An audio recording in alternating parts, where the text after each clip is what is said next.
Messieurs, la séance est ouverte. L'ordre du jour appelle la discussion de la proposition de résolution déposée par les présidents des 8 groupes de l'Assemblée nationale portant sur la condamnation de l'offensive militaire turque dans le nord-est syrien. Nous allons ouvrir la discussion générale. La parole est à l'orateur du groupe La République En Marche, M. Jean-François Mbaye, pour 5 minutes.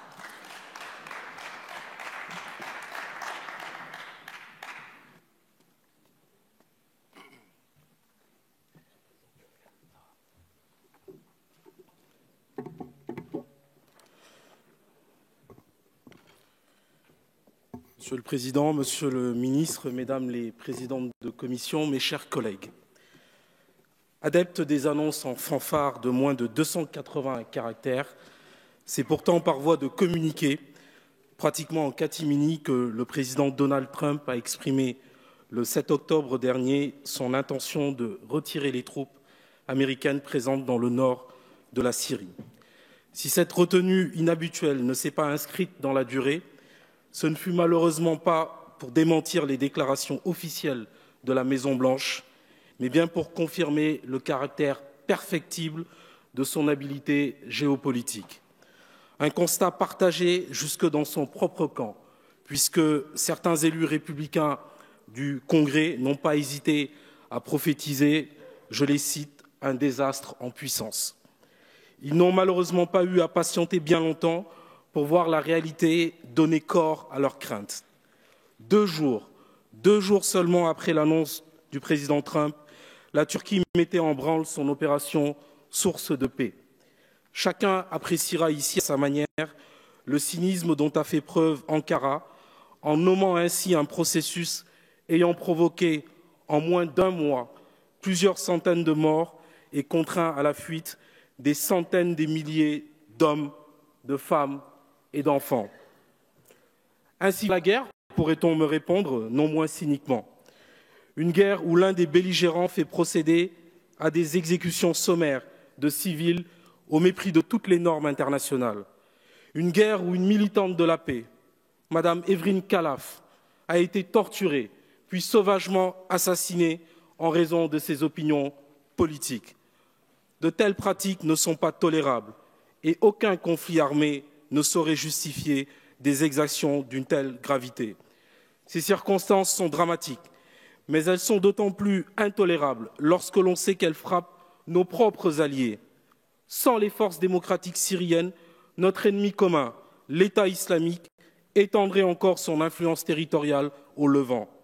N'oublions jamais que c'est la présence au sol de ces combattants, kurdes, arabes et syriaques, qui a permis l'anéantissement du califat fantasmé de Daesh. Après la libération des territoires placés sous son joug, la mort d'Abou Bakr al-Baghdadi est venue infliger un sérieux revers à l'organisation terroriste. Néanmoins, et ainsi que l'a rappelé le président de la République, il ne s'agit que d'une étape sur la route qui mènera la coalition internationale et ses alliés vers une victoire totale sur l'État islamique. Pour vaincre définitivement Daesh, il est impératif de le priver du chaos dont il tire sa force. À cet égard, l'offensive menée par la Turquie contre le nord de la Syrie constitue une double faute morale.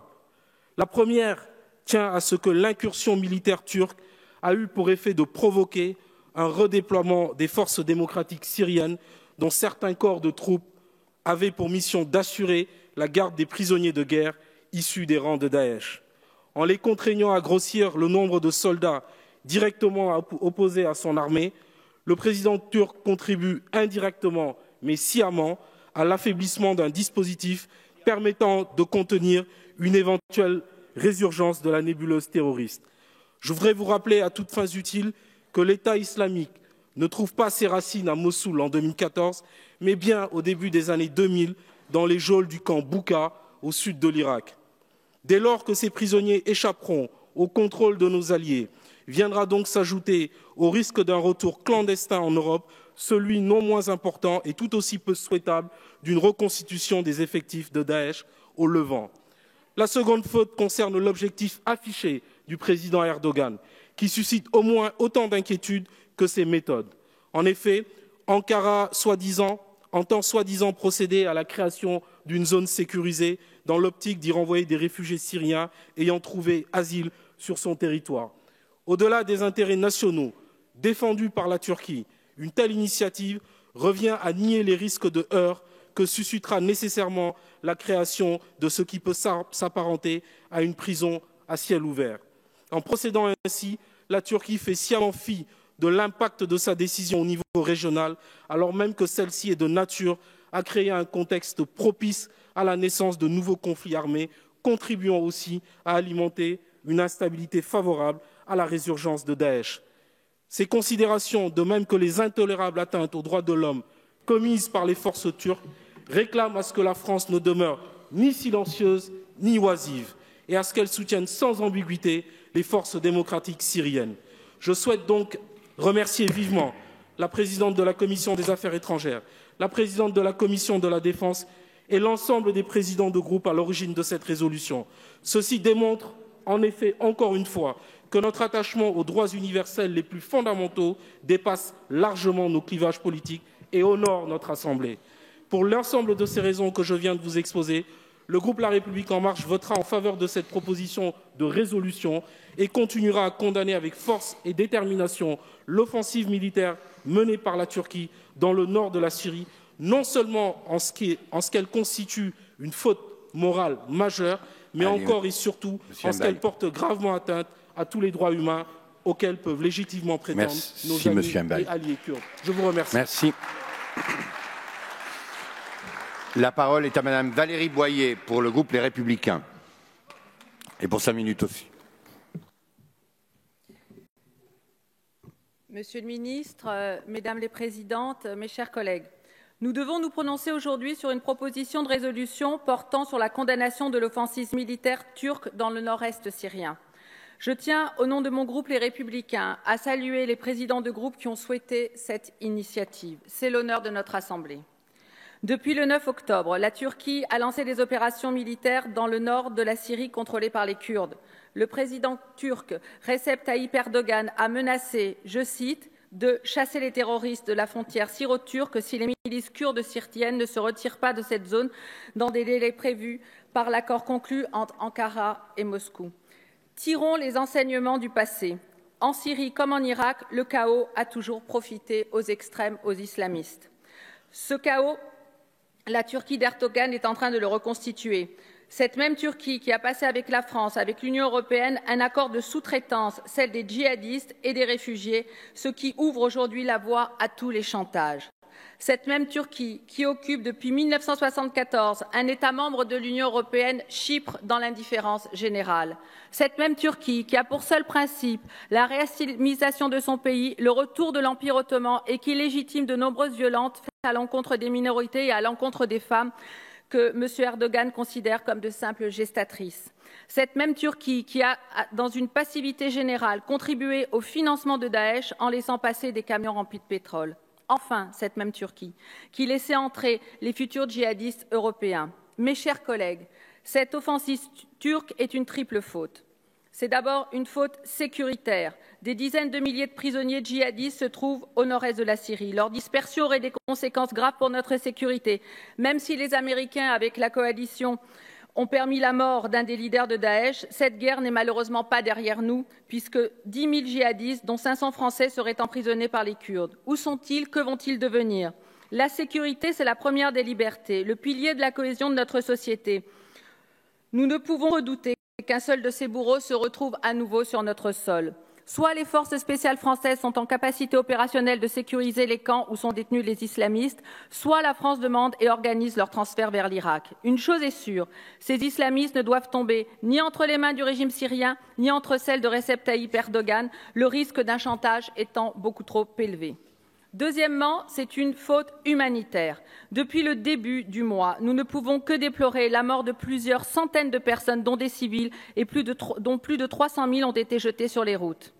La France doit le rappeler, il s'agit d'éliminer les Kurdes et de les remplacer par des réfugiés syriens qui seront redevables au président Erdogan. Encore un nettoyage ethnique. D'ailleurs, une enquête de l'Office pour l'interdiction des armes chimiques a été ouverte. Du phosphore blanc aurait été utilisé contre des Kurdes. Après le massacre des chrétiens d'Orient, nous assistons aujourd'hui, avec la même passivité, à un véritable nettoyage ethnique, comme si l'histoire se répétait inlassablement dans cette zone. Enfin, abandonner les Kurdes est une faute morale.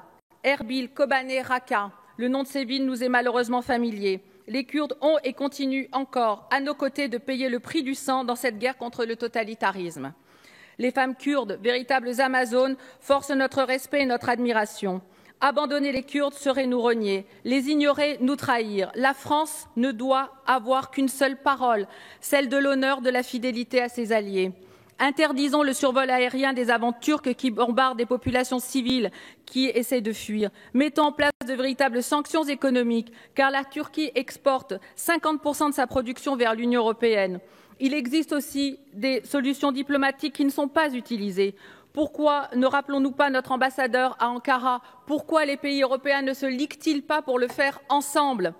Disons clairement à la Turquie qu'elle ne rentrera jamais dans l'Union européenne et qu'il est temps, dans ces circonstances, et qu'il est vraiment urgent de s'interroger sur la présence de la Turquie au sein de l'OTAN.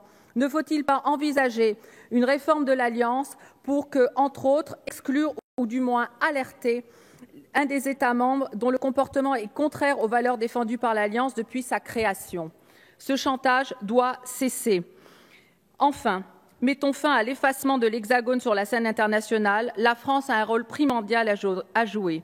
Elle doit porter une initiative puissante, européenne, diplomatique, pour mettre autour de la table toutes les personnes qui peuvent arrêter ce conflit. L'indignation est nécessaire, mais ne sauve pas les vies.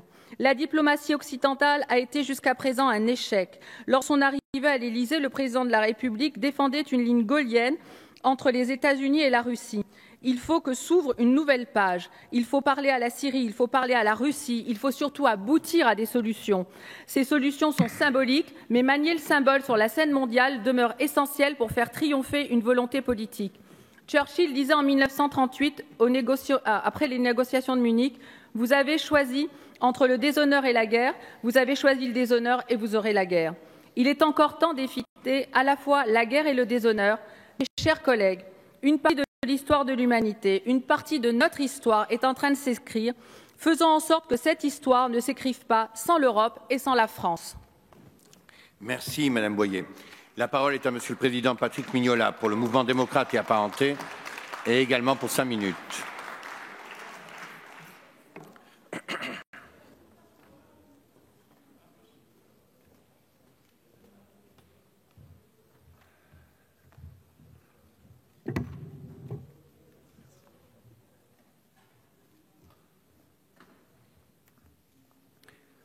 Monsieur le Président, Monsieur le Ministre, Mesdames les Présidentes, chers collègues,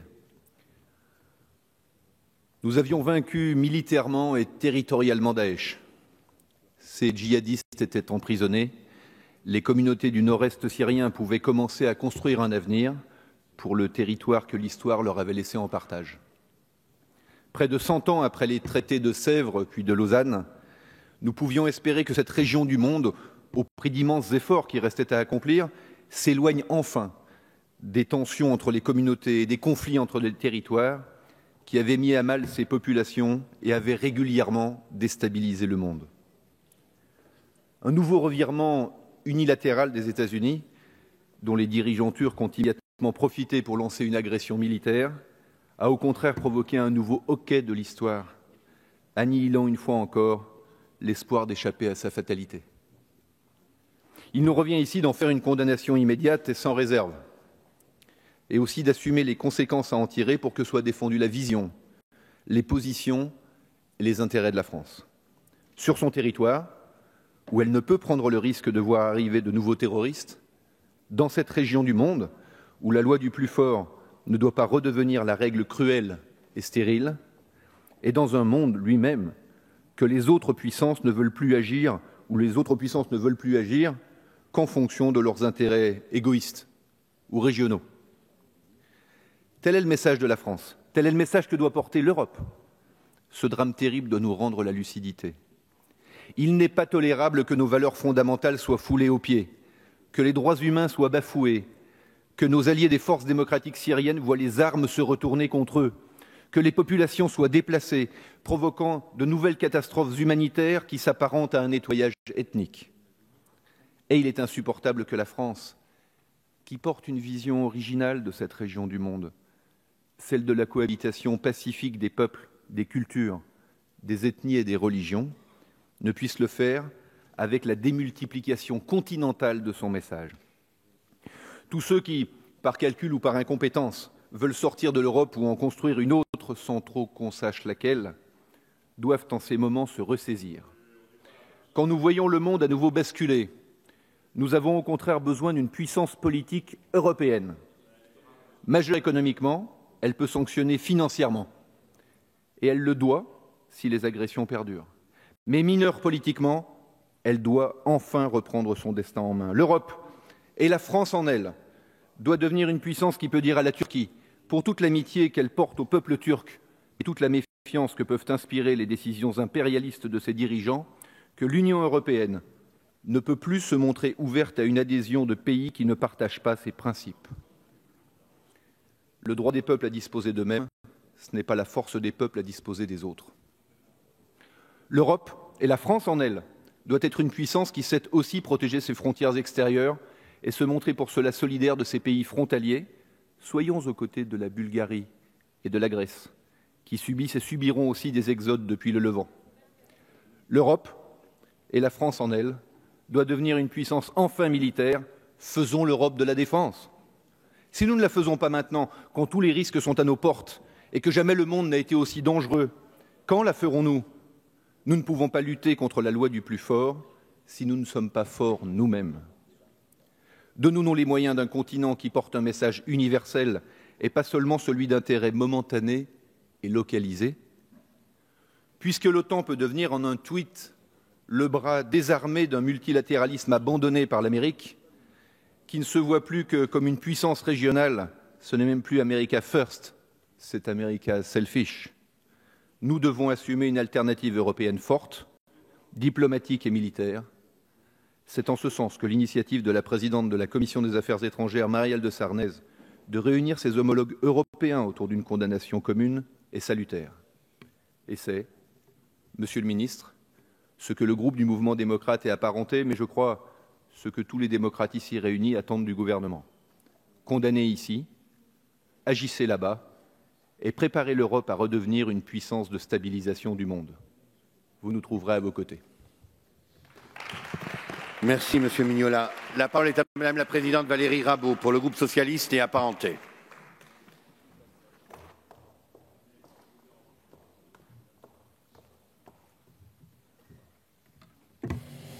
Monsieur le Président, Monsieur le Ministre, Mesdames les Présidentes, Messieurs les Présidents de groupe, mes chers collègues, à l'initiative de la Présidente de la Commission des Affaires étrangères, les présidents de groupe ont déposé la proposition de résolution que nous examinons ce jour pour inviter la France à condamner l'offensive militaire turque dans le nord-est syrien. Le 9 octobre, Monsieur le Ministre, la France a effectivement condamné très fermement cette offensive turque. Mais cette condamnation n'a eu aucun effet, puisque l'armée turque a mené des frappes aériennes sur les 4 régions de Ras-Saïn, Tal Abyad, Kamishli et Ain Issa.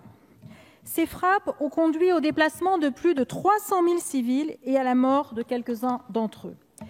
À l'issue de l'offensive militaire menée entre le 9 et le 22 octobre, la Turquie a pris le contrôle d'un territoire long de 120 km et profond de 30 km. Enfin, Monsieur le Ministre, sur le plan géopolitique, l'Europe s'est transformée en spectatrice.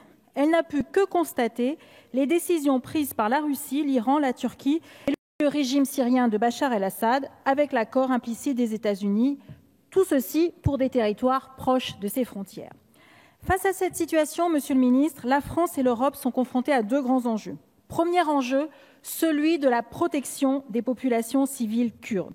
Nous sommes ici dans cet hémicycle, toutes et tous, les héritiers des Lumières, défenseurs ardents d'un concept né en France il y a plus de 200 ans, l'universalité des droits humains. Ce principe d'universalité est depuis 1945 au cœur du fondement de notre ordre mondial. Aussi, Monsieur le Ministre, sur cette question de la protection des populations civiles, une démarche forte de la France doit être initiée. Et je souhaiterais que vous précisiez laquelle. Selon les conventions de Genève de 1949 et de leur protocole additionnel de 1977.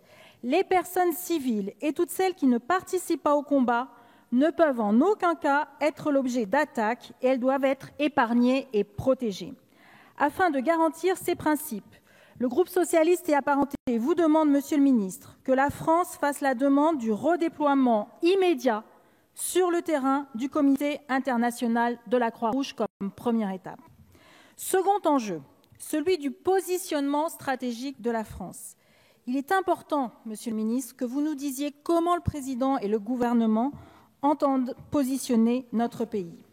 Le 13 mars 2018, c'est-à-dire il y a 1 an et demi, je vous ai interrogé dans ce même hémicycle sur le positionnement vis-à-vis des Kurdes. Je regrette que votre réponse à l'époque n'ait été ni précise ni convaincante. Le 8 octobre dernier, soit la veille des frappes turques, j'ai de nouveau interrogé Monsieur le Premier ministre pour savoir comment la France entendait protéger les populations civiles kurdes. Le Premier ministre m'a alors répondu que la France, et je le cite, veillerait à ce que soient pris en compte les intérêts des Kurdes dont le courage et les sacrifices nous obligent. Or, aujourd'hui, les combattants kurdes, confrontés à une situation de guerre et de survie, n'ont pas eu d'autre choix que de se rapprocher du régime syrien de Bachar el-Assad. Monsieur le ministre, je souhaiterais que vous nous disiez clairement ce que vous comptez faire. Premièrement, face à l'annonce du président Erdogan d'interdire à partir de ce soir, je dis bien à partir de ce soir, le sol turc à tous les Syriens en situation irrégulière. Ces Syriens, qui sont au nombre de 2 millions, seraient expulsés de la Turquie vers le nord de la Syrie, justement dans la zone dont la Turquie a pris le contrôle.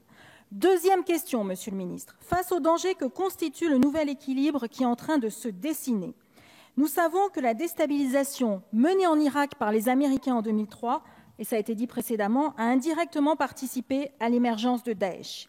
Il est donc indispensable d'éviter la constitution ou la reconstitution de forces terroristes qui s'agrégeraient en réaction à ce nouvel équilibre. Troisième question, Monsieur le ministre.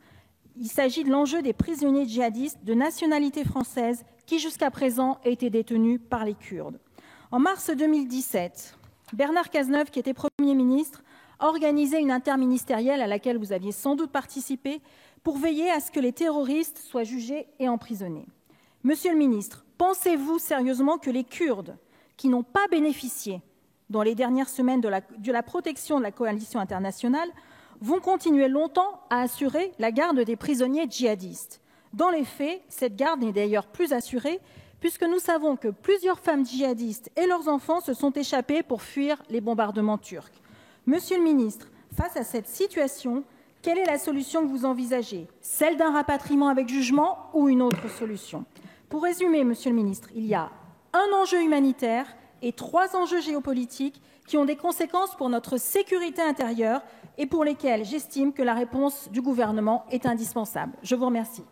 Merci, Madame la Présidente. La parole est à Monsieur Christophe Negelen pour le groupe UDI, Agir et Indépendants. Et pour 5 minutes également.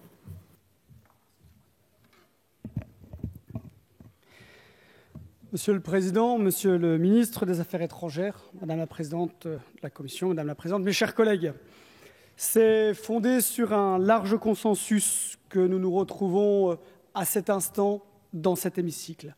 Cela est assez rare pour pouvoir le souligner et pour montrer ô combien l'instant est important. Initié par la présidente de la Commission des Affaires étrangères, Madame Marielle de Sarnez, c'est une proposition forte qui a été faite, qui a été reprise par tous les groupes de cette Assemblée pour condamner l'offensive militaire turque dans le nord-est syrien. Il était en effet urgent que nos alliés kurdes sachent que la France, par la voix de sa représentation nationale, est consciente du drame qu'ils vivent et que notre pays ne les laissera pas tomber. Les Occidentaux ont une dette morale vis-à-vis du peuple kurde qui, rappelons-le, s'est battu pour défaire militairement l'État islamique. Le président de notre groupe, d'ailleurs, Jean-Christophe Lagarde, qui est aussi président du groupe d'études sur les Kurdes, avait rappelé dans cet hémicycle, le 15 octobre dernier, ce que la France devait à ses combattants de la liberté. Ce sont en effet les Kurdes qui ont le plus versé le prix de sang. Ce sont eux qui étaient en première ligne sur le front. Ce sont eux encore qui ont pansé les blessures de leurs combattants et les souffrances morales des familles endeuillées. Malgré cette dette morale qui engage l'Occident, nos alliés kurdes ont lâchement été sacrifiés sur l'autel d'intérêts politiques.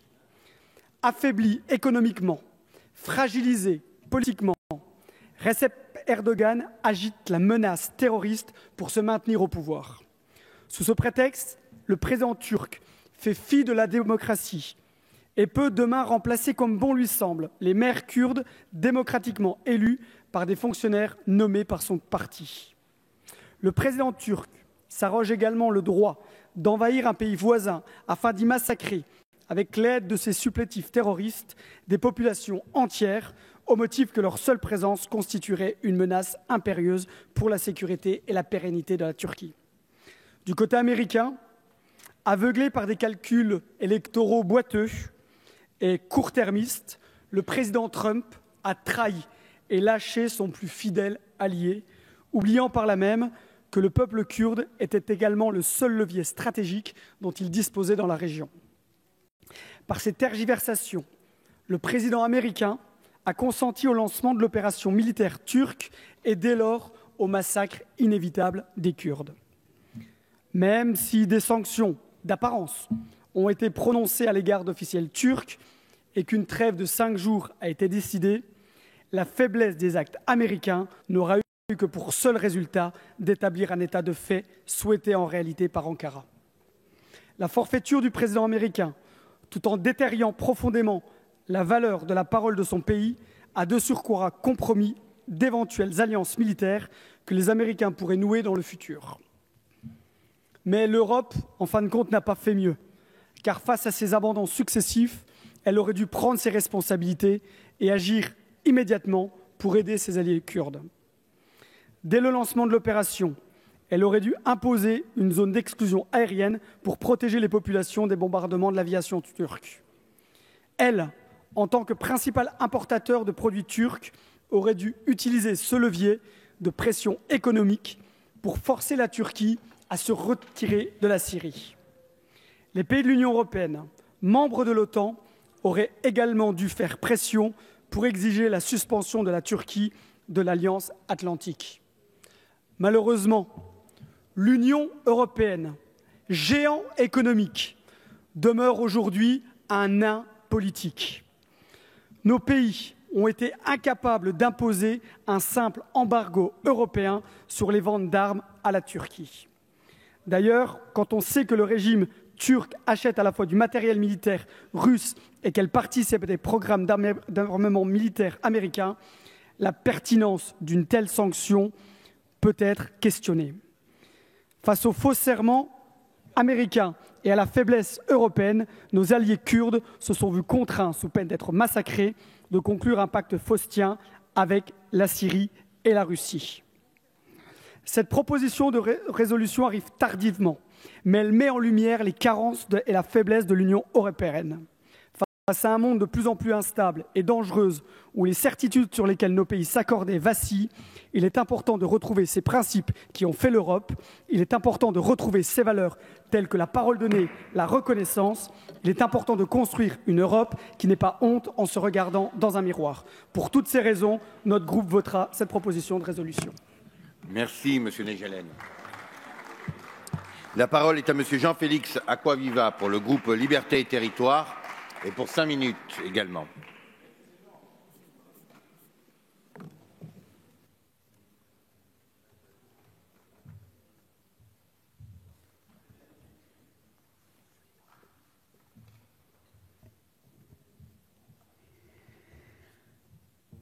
Monsieur le ministre, Madame la Présidente, chers collègues, le mercredi 9 octobre 2019, jour du lancement par la Turquie de l'offensive militaire dans le nord de la Syrie contre les combattants kurdes, les membres de notre groupe Liberté et Territoires se sont profondément indignés, comme beaucoup d'autres ici.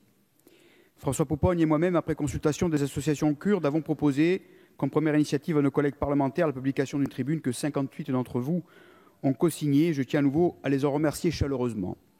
Je tiens surtout, au nom du groupe Liberté et Territoires, à saluer la démarche transpartisane initiée par Marielle de Sarnez. Cette résolution nous permet de dire ensemble notre indignation face à cette offensive contre ceux qui, faut-il le rappeler, sont nos alliés face à la barbarie islamiste. Nous déplorons l'inaction des puissances occidentales face à cette violation du droit international. Cette opération militaire est d'autant plus grave qu'elle déstabilise davantage une région qui a déjà payé un lourd tribut depuis 2011, dès les débuts de la guerre civile syrienne. Ô combien n'avons-nous pas encensé à l'époque ces valeureux résistants kurdes contre Daesh, toutes ces femmes, tous ces hommes qui se sont battus sans relâche pour la défense des valeurs démocratiques qui sont les nôtres, pour la protection de nos libertés, pour notre sécurité. Et ce 9 octobre 2019, plus rien. Les Kurdes, qui sont le plus grand peuple sans État au monde, sont opprimés depuis des décennies.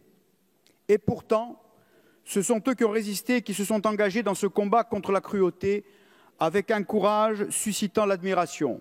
Et je pense tout particulièrement à la bravoure de ces femmes combattantes. Oui, ce sont bien les Kurdes qui ont permis le démantèlement de l'État islamique allant jusqu'à la prise de Raqqa. Nous sommes redevables. Il est de notre devoir, du devoir de la France et de l'Union européenne, de défendre ceux qui se sont élevés à nos côtés contre ceux qui ne représentent rien d'autre que l'inhumanité. Comme le rappelle la résolution, on déplore déjà des centaines de morts, dont de nombreux civils, ainsi que plus de 300 000 déplacés. Jusqu'où cela doit-il aller? Qu'attendons-nous pour prendre des mesures fermes afin d'imposer au président turc Erdogan de cesser les hostilités? Cette guerre d'agression doit s'arrêter sans délai, car il s'agit ni plus ni moins que d'une nouvelle opération d'épuration ethnique de la part de la Turquie. La décision d'Erdogan d'attaquer les forces kurdes n'a au final rien de surprenant.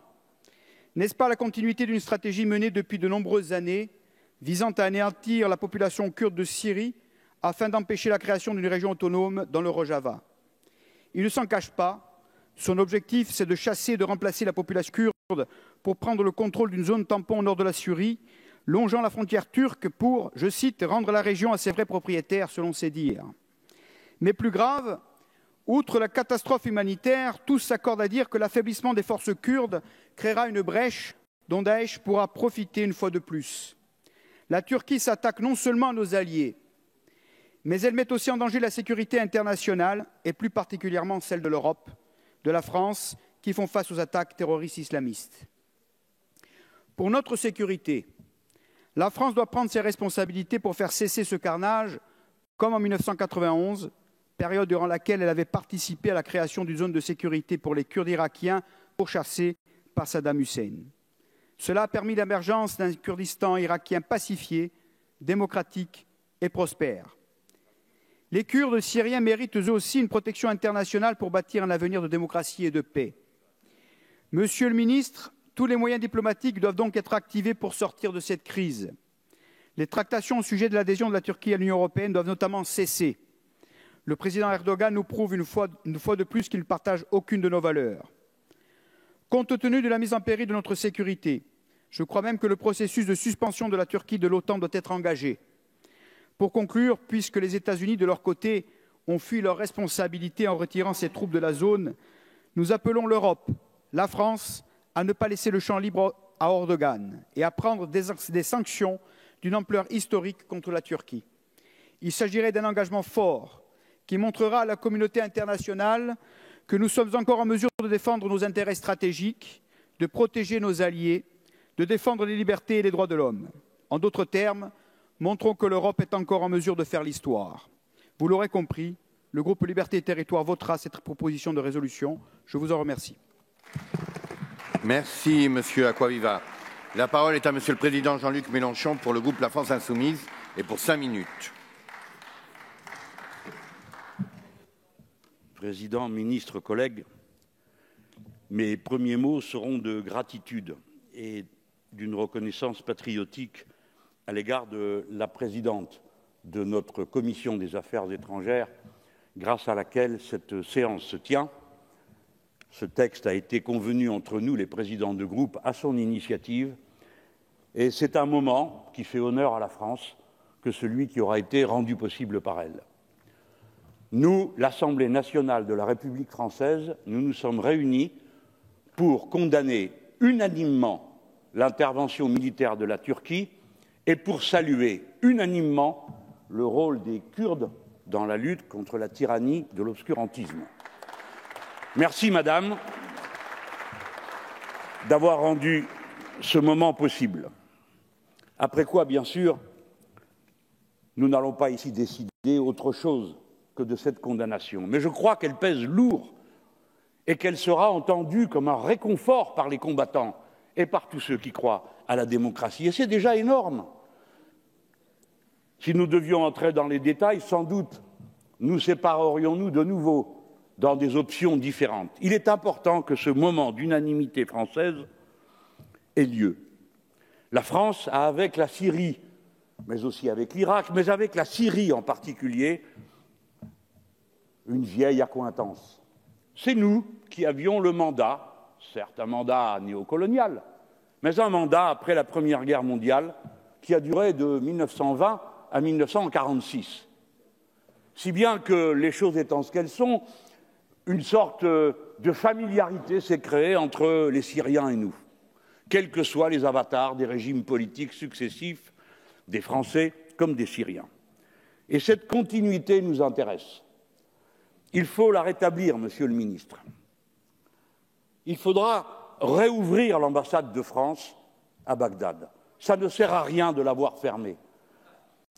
On pense ce qu'on veut du régime, même si on est absolument contre, ce que je comprends parfaitement et que je peux partager sans difficulté.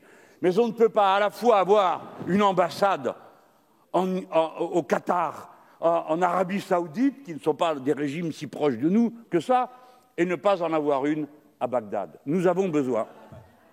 Ah, excusez-moi, à Damas. Remarquez, Bagdad, on y vient dans un instant, je vais vous en parler. À Damas, excusez-moi, Monsieur le Ministre. De même, il faut réouvrir le lycée Charles de Gaulle et contribuer à son redémarrage, parce que c'est par là que les élites, une partie des élites syriennes, se sont formées dans notre langue et avec notre langue, tous les éléments de la pensée qui est celle des Lumières. Si je vous dis tout cela, c'est parce que je vois que le bilan est un désastre. La France est éliminée. Monsieur le ministre, je ne vous en ferai pas le procès personnel, mais je suis obligé de le dire. Du point de vue de ce qu'est votre propre logique, pas la mienne, la vôtre. Qui sort vainqueur de cette affaire? Les Russes, dont vous disiez qu'ils étaient des ennemis, dont j'ai toujours dit qu'ils étaient des partenaires et des alliés. Heureusement que la Russie était là, car c'est elle qui, en un an, a réglé ce que tous les autres réunis ont été incapables de faire, c'est-à-dire écraser la soi-disant armée du soi-disant État islamique dirigé par Daesh. Ensuite, nous ne sommes plus rien. On nous tire dessus, nos propres alliés, soi-disant, dans l'OTAN, la Turquie. Nos militaires, sur le moment, ripostent. Et ensuite, que faisons-nous? Plus rien. Il eût fallu riposter, car ce n'est pas aux Turcs de décider si des Français ont le droit ou non d'être en Syrie. Et par conséquent, s'en aller dans les bagages de l'armée américaine est nul, parce que dorénavant, tout le monde sait que les Français s'en vont quand les Américains s'en vont. Eh bien, avec moi, ils seraient restés. Et on aurait bien vu qui, à la fin, aurait eu le dernier mot. Ce n'est pas, monsieur le président de la République turque qui peut et qui a le pouvoir de décider ce que font les Français. De votre point de vue, j'estime que c'est un désastre. Mais déjà, il était de longue main. Était-ce raisonnable de maintenir le PKK dans la liste des organisations terroristes, alors que le Parti communiste du Kurdistan, dont je ne suis pas membre, vous l'imaginez, a été force combattante, décisive pour remporter la victoire? Est-ce qu'il était raisonnable de laisser M. Öcalan en prison au moment où l'on négociait cette somme que l'on a donnée aux Turcs pour garder les frontières? Est-ce qu'il ne fallait pas faire sortir M. Öcalan de là pour qu'il aille à la tête de ses propres troupes pour mener la lutte contre les islamistes armés? Est-ce qu'il était raisonnable d'être si ambigu avec Daesh? Dois-je rappeler ici qu'il y a eu un ministre des Affaires étrangères français pour dire que Al-Nosra faisait du bon boulot? Voilà. Aujourd'hui, l'Irak, à son tour, est dans une révolution citoyenne. Monsieur le ministre, nous ne pouvons plus regarder passer les trains. La France doit réaffirmer sa centralité. Une nouvelle fois, merci, madame, de nous avoir permis au moins d'affirmer notre volonté commune aux côtés des combattants contre les terroristes islamistes. Merci, Monsieur Mélenchon. La parole est à Monsieur Jean-Paul Lecoq pour le groupe Gauche démocrate et républicaine et pour 5 minutes.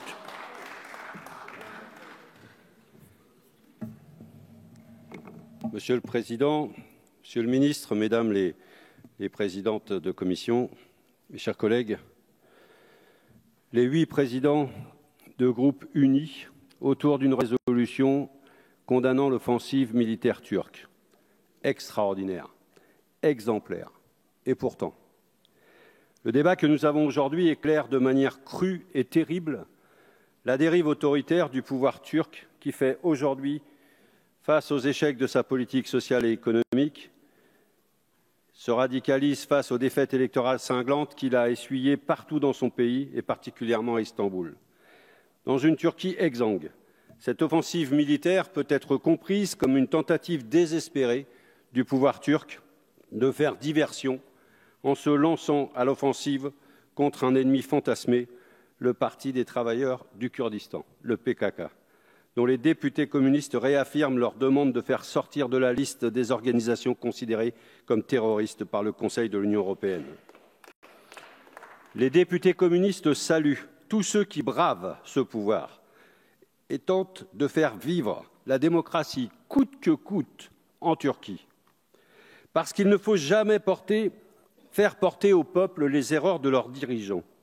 Avec cette résolution, notre Assemblée ne restera pas silencieuse sur ces graves événements et le groupe de la gauche démocrate et républicaine s'en félicite. Cette offensive constitue une triple violation du droit international. Premièrement, c'est une attaque. Cette attaque est une annexion territoriale du Rojava qui est contraire au respect des frontières et dénote un mépris total de la souveraineté de l'État syrien. Deuxièmement, l'objectif de cette invasion est de créer une zone peuplée par les Syriens actuellement réfugiés en Turquie. La déportation de populations doit être dénoncée avec la plus grande fermeté. Troisièmement, cette invasion est menée pour éliminer les Kurdes syriens qui vivent sur ce territoire. Disons-le, nous avons affaire à un nettoyage ethnique. C'est un drame majeur et nous exprimons toute notre solidarité à ces peuples qui luttent sous les bombes. Cette opération est d'autant plus insupportable que les forces démocratiques syriennes qui sont attaquées par les Turcs sont composées en majorité par les Kurdes, formant les unités de protection du peuple, les YPG. Ces femmes et ces hommes sont nos alliés qui ont lutté au sol contre Daesh. Ce sont eux qui ont tenu le terrain et consenti au plus grand sacrifice humain. Les villes du Rojava sont décimées et les photos des femmes et des hommes morts au combat fleurissent partout dans les lieux publics. N'oublions pas que ces citoyens ont pris les armes pour protéger leur région, mais aussi le monde entier de l'accroissement territorial de Daesh. Le Rojava, c'est aussi une construction politique, fruit d'une révolution progressiste qu'il faut valoriser. En pleine guerre, cette région a réussi à s'organiser selon les principes d'égalité entre les femmes et les hommes, en prônant la laïcité, en dépassant les clivages ethniques et religieux, et en mettant en avant une construction politique pacifique. En un mot, un exemple pour nous. L'expérience politique du Rojava est compromise aujourd'hui par la lenteur de l'Europe à s'opposer à l'absurdité de la politique américaine et à la violence de la politique turque. L'étouffement de cette expérience arrangerait-il les dirigeants de notre monde ultralibéral? Le pouvoir d'Erdogan n'a en tout cas pas été inquiété dans cette action. La France doit agir et les moyens existent. Quoique, le pouvoir d'Erdogan n'a pas été inquiété par la communauté internationale, peut-être du fait de son appartenance à l'organisation du traité de l'Atlantique Nord, l'OTAN. Le mécanisme de l'Alliance bloque aujourd'hui tous les États de l'OTAN, et donc la France, qui souhaite condamner et agir contre cette offensive militaire. Preuve est ici faite de la nocivité de l'OTAN. Les députés communistes l'ont déjà demandé et le redisent ici. Il faut que la France sorte de l'OTAN et il faut travailler à dissoudre cette organisation qui n'a d'intérêt que pour les vendeurs d'armes. La place de la Turquie au sein de l'OTAN est d'autant plus importante qu'elle accueille sur son territoire des armes nucléaires des États-Unis, ce qui renforce la gêne de l'Alliance à aller contre les intérêts américains. En Turquie comme ailleurs, l'arme nucléaire est un obstacle à la diplomatie, est un obstacle à la discussion et donc un obstacle à la paix.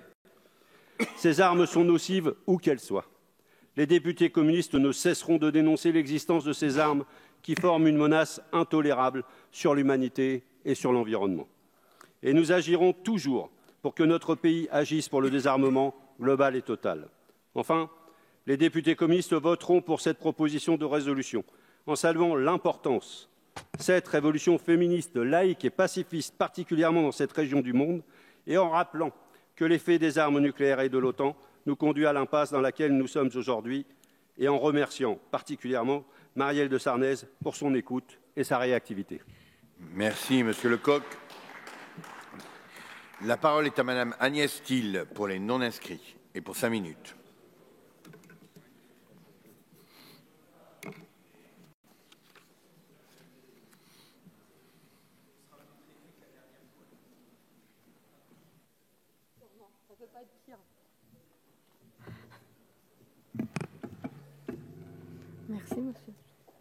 Merci, Monsieur le Président.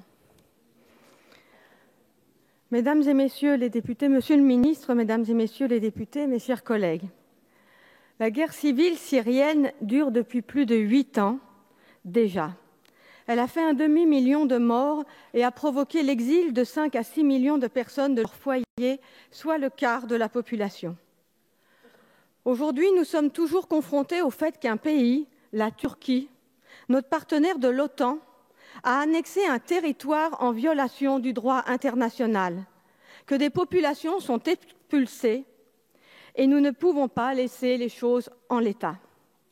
Quant à la création d'une zone de sécurité, elle signe en réalité la fin du rêve d'autonomie du peuple kurde de Syrie. Assis sur les bancs confortables de cet hémicycle, n'ayant pour la plupart jamais connu de guerre sur notre sol, nous avons du mal à réaliser l'ampleur de ce drame. Nous avons du mal à réaliser la complexité du terrain, des facteurs religieux, ethniques, politiques et des alliances de circonstances. Nous ne réalisons pas l'ampleur du courage de tous ceux qui se sont engagés, les armes à la main, la peur au ventre et le courage au cœur. Je voudrais commencer par leur rendre hommage. Je voudrais remercier tous les soldats engagés contre l'État islamiste. Je voudrais témoigner de mon admiration pour les jeunes soldats français engagés dans ce conflit. 10 jeunes Français viennent de partir, lutter contre l'ennemi, 10 jeunes héros véritables, capables de s'engager. Dans ce combat, les Kurdes ont souvent été en première ligne contre l'État islamiste. Ils se sont battus pour défendre leur droit d'exister en tant que peuple et ont par là même défendu notre propre sécurité. Ils ont fait front contre ceux qui ensanglantaient notre pays par le terrorisme. L'offensive turque menace directement ce droit des Kurdes à exister en tant que peuple. Souvenons-nous du génocide qui a exterminé 70% de la population arménienne de Turquie et la même proportion de Grecs et de Syriaques. Assis sur les bancs confortables de cet hémicycle, nous ne pouvons pas nous rendre compte de l'ampleur de ce drame. Mes chers collègues, laisserons-nous l'histoire se répéter. Nous savons tous d'ici que l'intérêt de la Turquie, froid et géostatique, est d'effacer la présence kurde qu'elle perçoit comme une menace directe. La Turquie menace le peuple kurde saigné par la guerre qu'ils ont été les premiers à mener. Fiers d'avoir vaincu, mais usés, épuisés, saignés, et la Turquie veut leur porter le coup de grâce. Assis sur les bancs confortables de cet hémicycle, nous multiplions les beaux discours, mais mes chers collègues, nous ne sommes pas un concours d'éloquence. Nous sommes le cœur décisionnel de la 5e puissance militaire mondiale et moteur de l'Union européenne. La France a les moyens de porter une vision politique forte et une voix qui rayonne dans le monde. Nous avons déjà entendu cette voix par le passé. Souvenons-nous des grandes heures de la diplomatie française, souvenons-nous du discours de 2003 à l'ONU contre la guerre en Irak. Ce jour-là, mes chers collègues, le monde entier a entendu la voix de la France, capable de parler avec toutes les parties prenantes, mais aussi capable de prendre des décisions puissantes et véritablement courageuses. À nouveau, l'histoire nous convoque et nous pouvons choisir de faire preuve du même courage. Nous ne devons pas laisser l'histoire se répéter. Nous devons avoir le courage de demander la suppression des fonds de préadhésion à l'Union européenne. Comment imaginer une seule seconde que cette Turquie-là ait sa place parmi nous? Nous devons avoir le courage de nous interroger sur sa présence dans l'OTAN. Le pays qui se dit notre allié doit comprendre la portée de son acte et de ses conséquences. Nous devons avoir le courage de dénoncer le chantage migratoire que nous impose la Turquie et le double jeu qu'elle mène avec le terrorisme islamiste depuis le début du conflit et qui menace directement la sécurité de nos propres citoyens sur notre propre sol. Nous devons avoir le courage de condamner l'offensive militaire turque dans le nord-est syrien. Il en va de l'existence même du peuple kurde, il en va de la sécurité même du peuple français, il en va de l'image de la France à travers les nations et de notre honneur. Je vous remercie. Merci Madame Thiel. La discussion générale est close. Je vais donner la parole maintenant à Madame Marielle de Sarnez, présidente de la Commission des Affaires étrangères.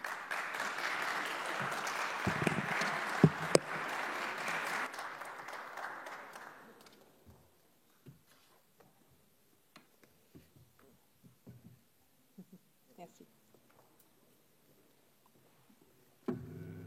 Pour la première fois dans l'histoire de notre Assemblée, l'ensemble des présidents de groupe portent ensemble une déclaration politique commune. Je veux les en remercier. Ce geste rare et solennel d'unité de notre Parlement a valeur de symbole. Les opérations militaires turques dans le nord-est syrien bafouent des valeurs fondamentales et des intérêts vitaux qui doivent être défendus. À cette heure, nous déplorons plusieurs centaines de morts, près de 300 000 personnes sur les routes de l'exil, des exactions insoutenables que continuent de perpétrer sur le terrain les supplétifs de l'armée turque.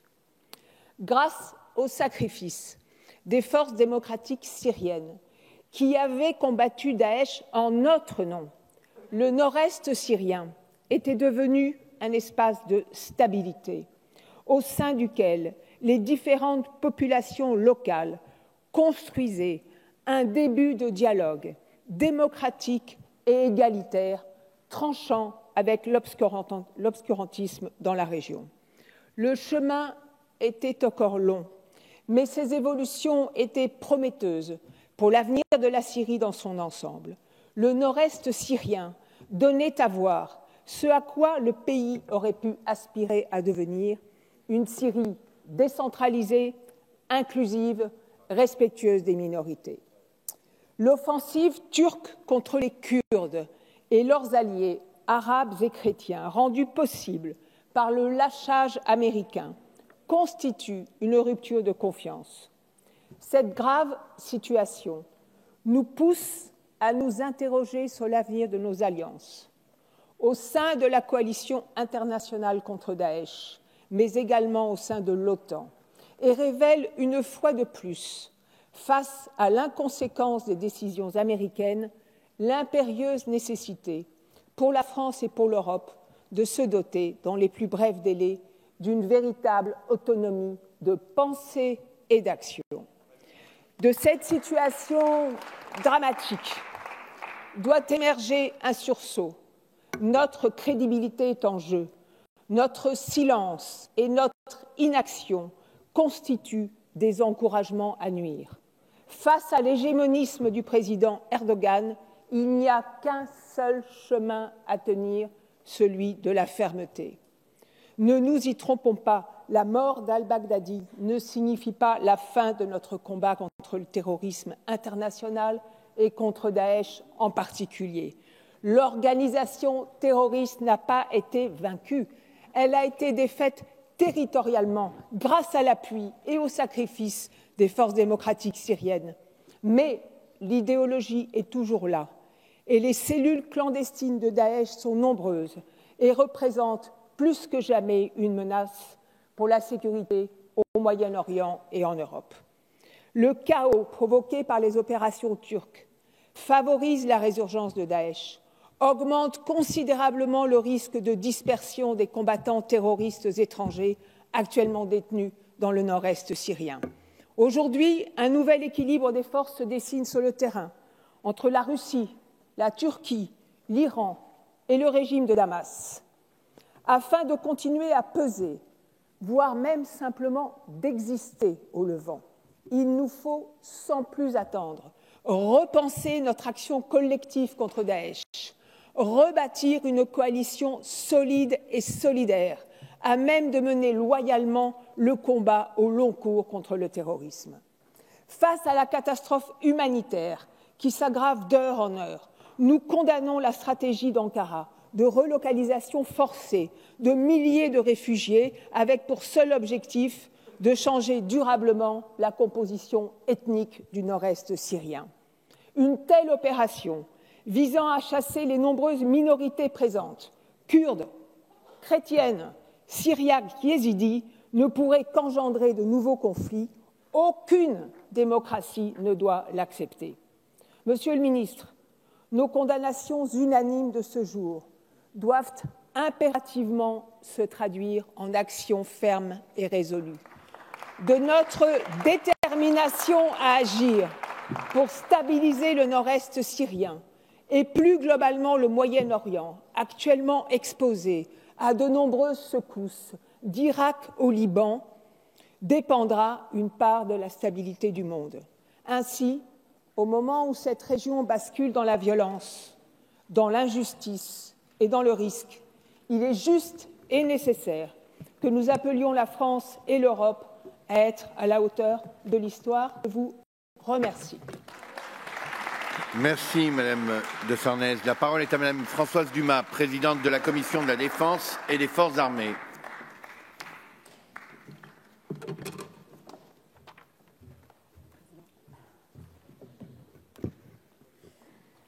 Monsieur le ministre, Madame la Présidente, mes chers collègues, qu'il me soit permis de rappeler en préambule les enjeux et les raisons ayant conduit à l'intervention d'une coalition internationale sur la zone irako-syrienne.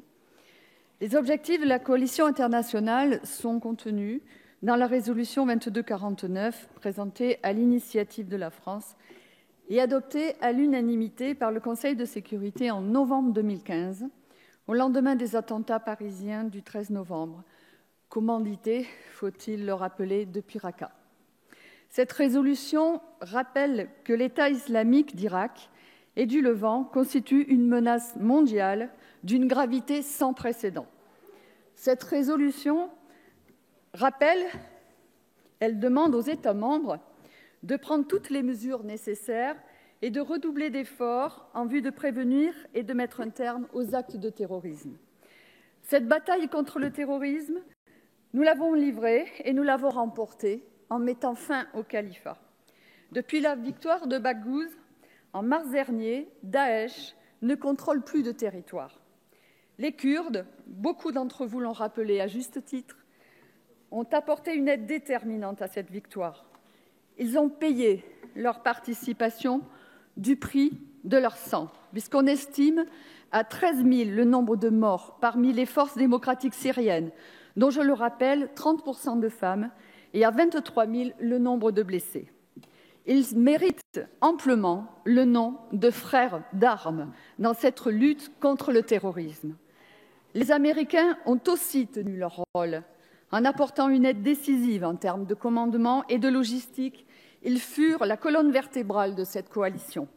Mais, en dépit de succès militaires, la guerre contre le terrorisme n'était pas pour autant définitivement gagnée et la récente mort du chef de Daesh, al-Baghdadi, n'y change rien. Il existe dans la région de nombreuses cellules et l'expansion de Daesh continue en Afrique, au Mali, au Burkina Faso, en Somalie et plus récemment au Mozambique. Pour éradiquer le terrorisme, après avoir gagné la guerre, il nous fallait maintenant gagner la paix par la stabilisation et la reconstruction de la région. Or, ce sont ces 5 dernières années d'efforts qu'a balayé l'intervention turque, en remettant en cause la stratégie qui était la nôtre. Cette attaque contre le territoire syrien a été autorisée par les États-Unis et l'annonce de leur retrait. Aujourd'hui, du fait de cette attaque, les interrogations sont nombreuses. Celle du devenir d'abord des Kurdes, nos frères d'armes. On dénombre déjà près de 300 000 déplacés et le Haut Commissariat des Nations Unies aux droits de l'homme est en train de documenter toute une série d'exactions, on vient de le dire, commises à leur encontre, dont nombre d'entre elles constituent des crimes de guerre. La perspective d'une région autonome au nord-est syrien, avec un gouvernement majoritairement kurde, est sérieusement compromise. La question du renforcement de Daesh, ensuite. Les FDS jouaient un rôle très actif, épaulés par les Occidentaux, dans la lutte contre les cellules de Daesh. Les miliciens kurdes contrôlent toujours un certain nombre de prisons où sont enfermés les combattants djihadistes capturés dans les combats de la libération de leur territoire. L'attaque turque remet ses acquis en question et on assiste déjà à des évasions. Est-il réaliste de compter sur Bachar el-Assad pour combattre les djihadistes ? Notre action envers Daesh va devenir beaucoup plus difficile, puisqu'elle va devoir être conduite sans force locale et depuis le territoire irakien. Le principal bénéficiaire de nos divisions au sein de l'OTAN, c'est simplement la Russie. Face à ce fiasco, que pouvons-nous faire ? On ne peut que se contenter du statu quo actuel, avec une partie de la Syrie occupée par les Turcs et des millions de réfugiés et de déplacés. Nous avons déjà pris des mesures, dont la plus visible est l'embargo sur la livraison des armes à la Turquie. Il nous faut continuer, c'est un impératif moral, à plaider la cause des Kurdes dans le cadre d'un futur règlement politique. Il nous faudra encore, dans la lignée des objectifs du président de la République, construire une autonomie stratégique de la défense européenne. Nous ne pouvons continuer à subir les décisions d'alliés contraires à nos intérêts stratégiques. Mais pour être en mesure d'être écoutés, il nous faut aussi être en mesure d'agir. C'est ce que je vous prie de ne pas oublier, mes chers collègues, dans quelques instants, au moment où nous discuterons des crédits de la mission défense. Mais je voudrais conclure simplement en vous félicitant, moi aussi, Madame la Présidente de la Commission des Affaires étrangères, chère Marielle de Sarnez, pour votre belle initiative. Vous nous avez permis d'avoir ainsi un des plus beaux moments républicains, un de ces moments d'unanimité et de fraternité pour le peuple kurde. Je vous en remercie vivement. Merci, mes chers collègues. Merci, Madame la Présidente. La parole est à Monsieur Jean-Yves Le Drian, ministre de l'Europe et des Affaires étrangères.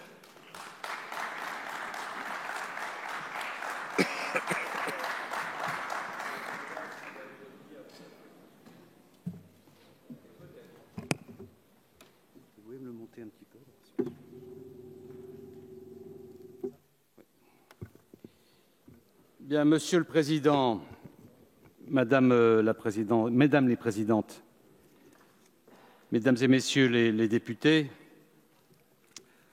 comme vous l'avez tous souligné, l'offensive lancée par la Turquie début octobre et le retrait concomitant des forces américaines ont conduit à une situation très grave dans le nord-est de la Syrie.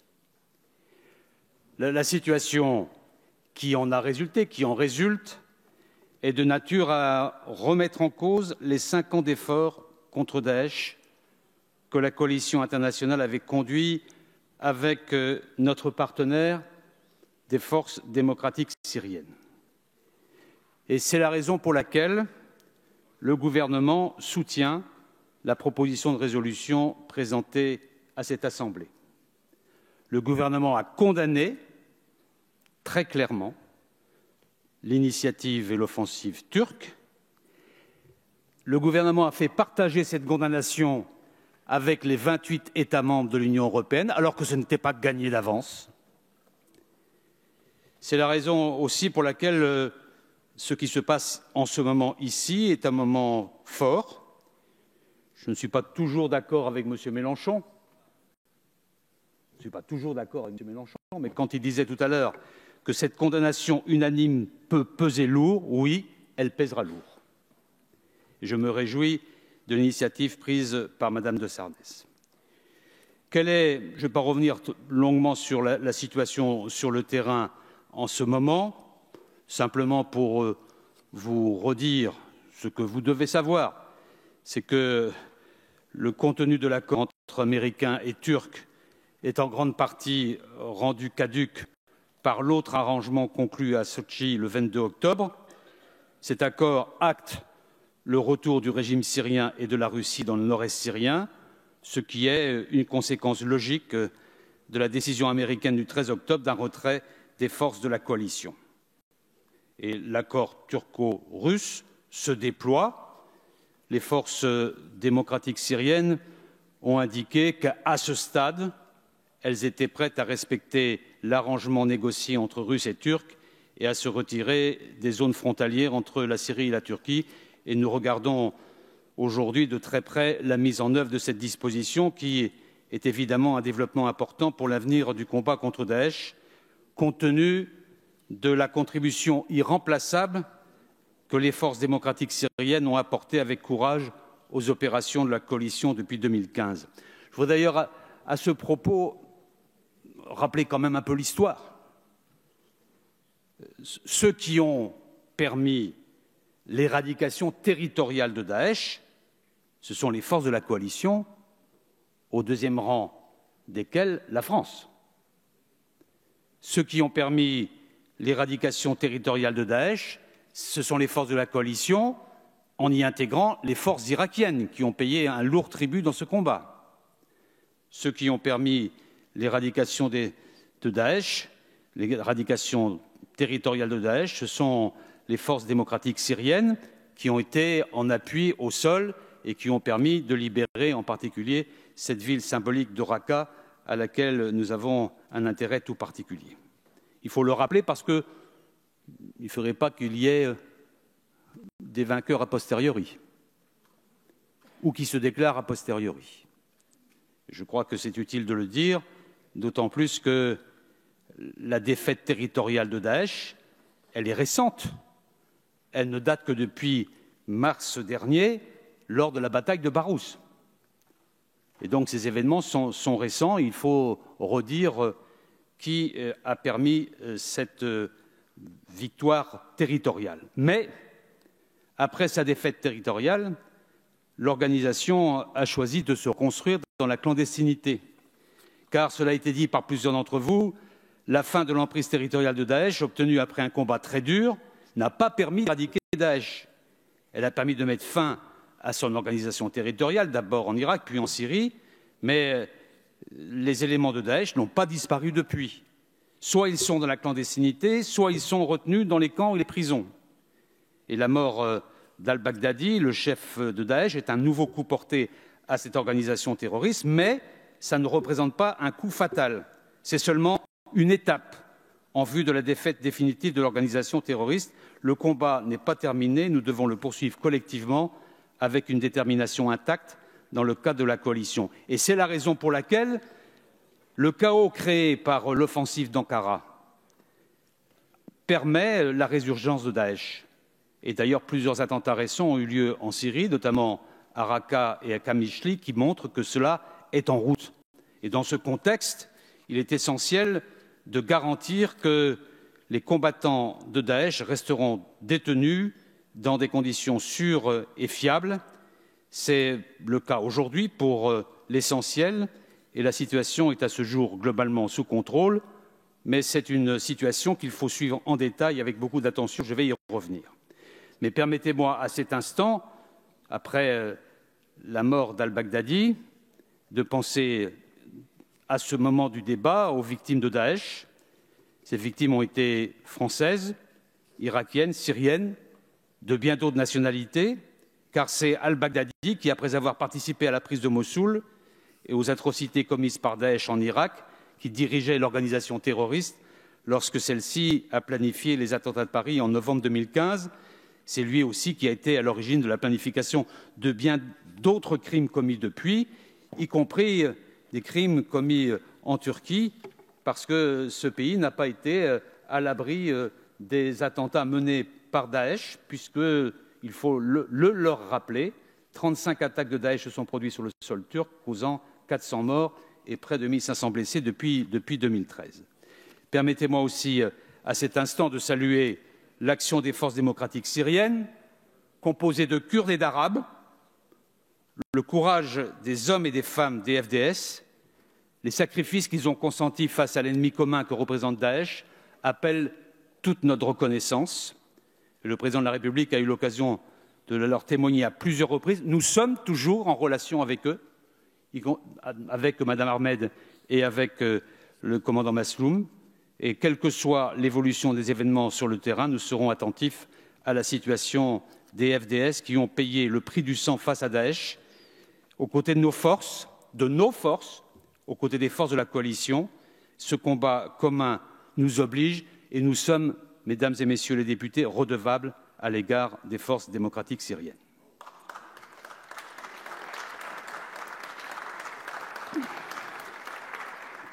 La deuxième conséquence de la situation et de l'offensive turque, c'est la dégradation de la situation humanitaire.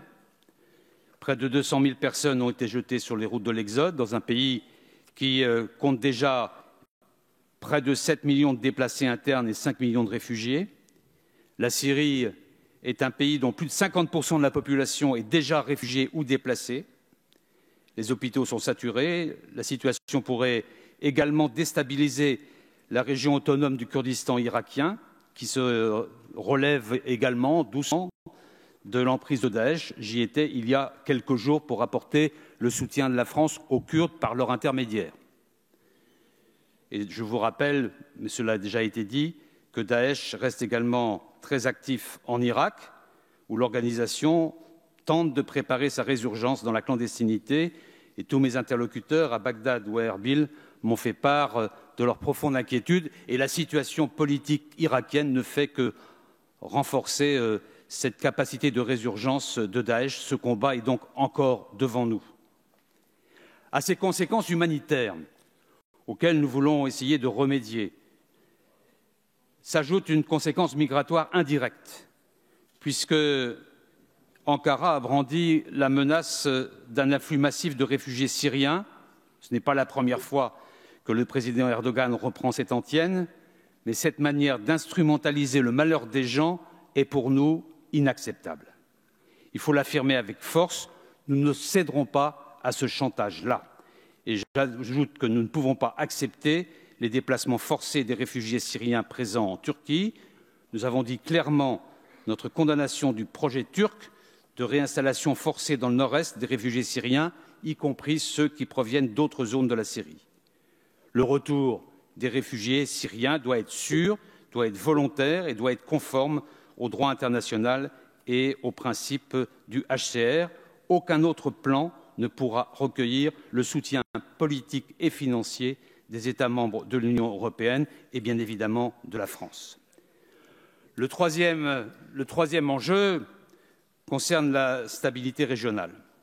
L'offensive turque nous éloigne d'une solution politique à la crise syrienne dont dépend à la fois notre sécurité, l'avenir de la Syrie et la sécurité de ses voisins.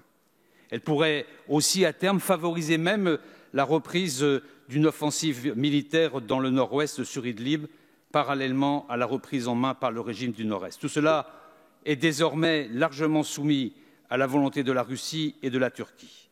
Dans ce contexte, le début des travaux du Comité constitutionnel aujourd'hui même à Genève est un pas positif, mais qui apparaît éloigné de la réalité de la situation sur le terrain et qui ne vaudra que s'il s'accompagne de mesures concrètes sur le plan politique dont on ne voit pas pour l'instant le début.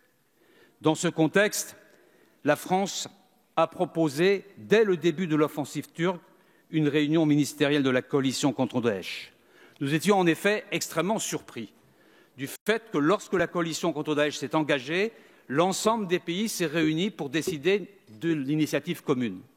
Et qu'à un moment donné, alors qu'on commençait à avoir des victoires territoriales significatives, à un moment donné, deux membres de la coalition, les États-Unis d'Amérique et la Turquie, sans consulter la coalition contre Daesh, ont pris des initiatives qui vont à l'inverse de la logique de lutte contre le groupe terroriste. Et cette initiative nous paraissait inacceptable. Nous avons sollicité la réunion de la coalition.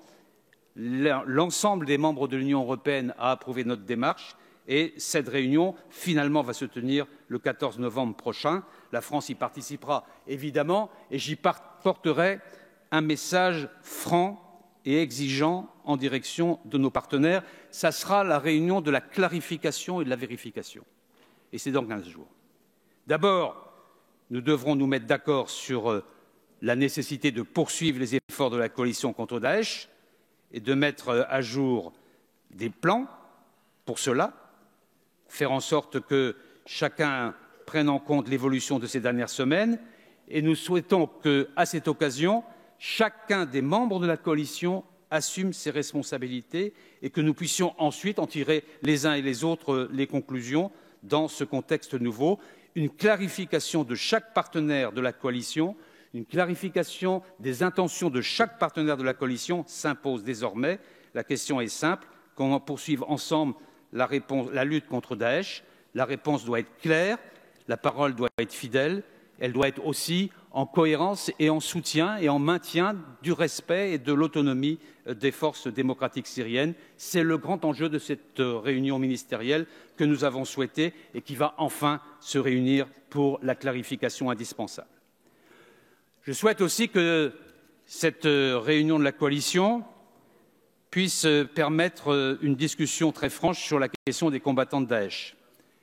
C'est une question centrale pour la sécurité de la région, c'est une question centrale pour la sécurité de l'Irak, mais c'est une question centrale aussi pour la sécurité de la France. Et même si je comprends la répétition des interrogations concernant les combattants français, qui sont 62, chiffre important, mais par rapport aux plus de 10 000 combattants de Daesh qui sont aujourd'hui dans les prisons dans le nord-est syrien, c'est un chiffre faible et il faut globalement traiter la question des combattants. Faire en sorte que pour les Russes, pour les Tunisiens, pour les Marocains, pour les Irakiens, cette question soit centrale et que nous puissions y apporter une réponse collective avec ceux qui voudront bien apporter une contribution à cette réponse. Enfin, cette réunion de la coalition devra faire un point précis sur nos activités de soutien humanitaire et de stabilisation dans ce cadre. Au-delà du nord-est syrien, l'Irak, qui fait l'objet d'un contexte très difficile, doit aussi pouvoir bénéficier des aides et du soutien face à l'afflux de réfugiés supplémentaires dont il bénéficie depuis la Syrie. Au-delà de la coalition et de cette réunion de vérification et de clarification, il importera aussi, puisque certains d'entre vous l'ont souligné, que l'on clarifie au moment du sommet de l'OTAN du début décembre, soit 15 jours après, le statut de la Turquie alliée de l'OTAN. Cette réunion doit être l'occasion d'un échange important entre alliés, d'un échange franc, d'un échange exigeant, d'un échange avec la position américaine et d'un échange avec la position turque. Et comme vous le savez, le président de la République a fait part de sa disponibilité pour participer à une rencontre préparatoire avec le Premier ministre britannique et la chancelière allemande et le président turc pour évoquer, avant cette réunion, l'état de nos relations avec la Turquie. Cette offre est toujours sur la table dans une volonté d'une clarification très nette des intentions des uns et des autres. Je vous rappelle que nous avons suspendu notre aide à la Turquie.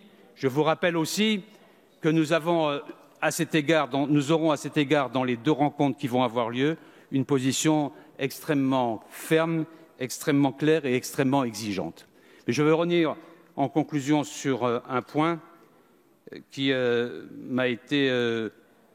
sur lequel j'ai été un peu incité par quelques interventions. J'ai eu l'occasion de dire à l'Assemblée nationale il y a quelques jours que j'ai vécu deux moments tragiques de la guerre civile syrienne. Le 31 août 2013, comme ministre de la Défense, j'ai vu l'impact d'une décision américaine de non-action. Le 13 octobre 2019, comme ministre des Affaires étrangères, j'ai vu les conséquences d'une nouvelle décision de non-action américaine.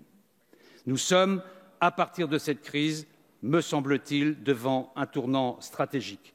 Et ce tournant stratégique montre l'impérieuse nécessité d'un vrai sursaut européen vers plus de souveraineté européenne et plus d'autonomie stratégique européenne. Le temps du partage des responsabilités est venu, le temps de faire en sorte que l'Europe assume ses responsabilités est venu, le temps de l'exigence européenne est venu, sinon c'est l'Europe qui sortira de l'histoire. Et à cet égard, il faut bien reconnaître que cette situation, la concomitance entre l'action turque et l'action américaine, sème un trouble dans la relation transatlantique. Je tenais à le dire ici en conclusion de ce débat. Je dois dire qu'au nom du gouvernement, nous apprécions l'unanimité qui se dégage et la volonté de faire en sorte de poursuivre le combat contre le terrorisme et d'affirmer ici solennellement notre solidarité avec les forces démocratiques syriennes. Merci, Monsieur le Ministre. Alors, nous avons achevé l'examen de la proposition de résolution. Sur le vote de la proposition de résolution, je suis saisi par le groupe socialiste et apparenté d'une demande de scrutin public. Le scrutin est annoncé dans l'enceinte de l'Assemblée nationale.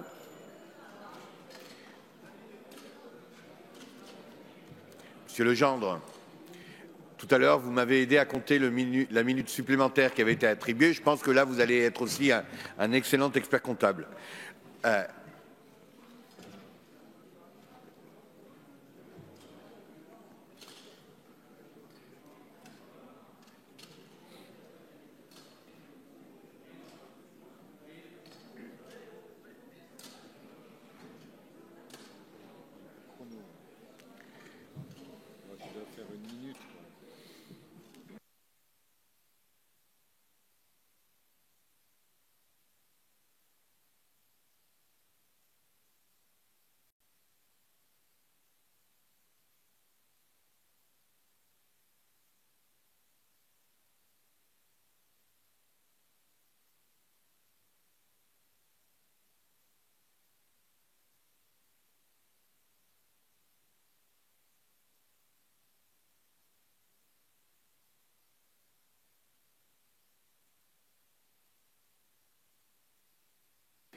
Collègues, je crois que chacun, je regarde Monsieur le Président Legendre qui est extrêmement vigilant sur le temps. On a effectivement 5 minutes, il approuve de la tête et je l'en remercie.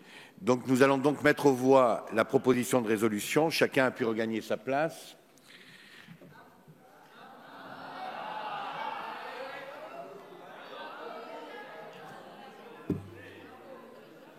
C'est un Aquitain, je me devais d'attendre.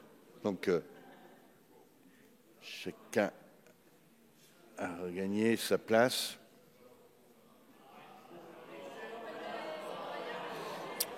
Bon. Le scrutin est ouvert.